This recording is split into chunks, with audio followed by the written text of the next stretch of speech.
masama ang panahon ngayon at may bagyo at may habagat. Paalala lang sa mga nakamotor na bumibiyahe ngayon, hanggang saan nga ba dapat daanan yung mga baha katulad nitong scooter NMAX. Ito kasi tumirik na dahil itinawid na naman ni Manong to, naitawid na niya. Yun nga lang, tumirik na, hindi na nabuhay.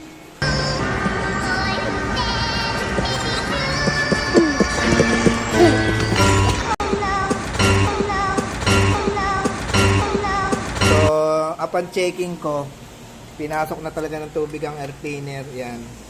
Pinapaltan ko na to kasi tutulo-tulo pa o may tubig pa. Ibig sabihin, pinasok na ng tubig yung kanyang airbox papunta dun sa throttle body. So, pinapaltan ko na ng bagong air cleaner. Tapos, chinek ko na rin yung spark plug. Ito, chinek ko na yung langis, hindi naman pinasok ko ng tubig. Itawid nyo lang ang motor. Tapos, saka kayo tumawid dun sa baha. Huwag nyo buhayin ng motor, tapos tatawid kayo, tapos titirik ang inyong motor. Yun ang delikado. So, yung mga iba tayo, hanggang saan nga pa dapat itawid ang motor? Halimbawa, ito flooring.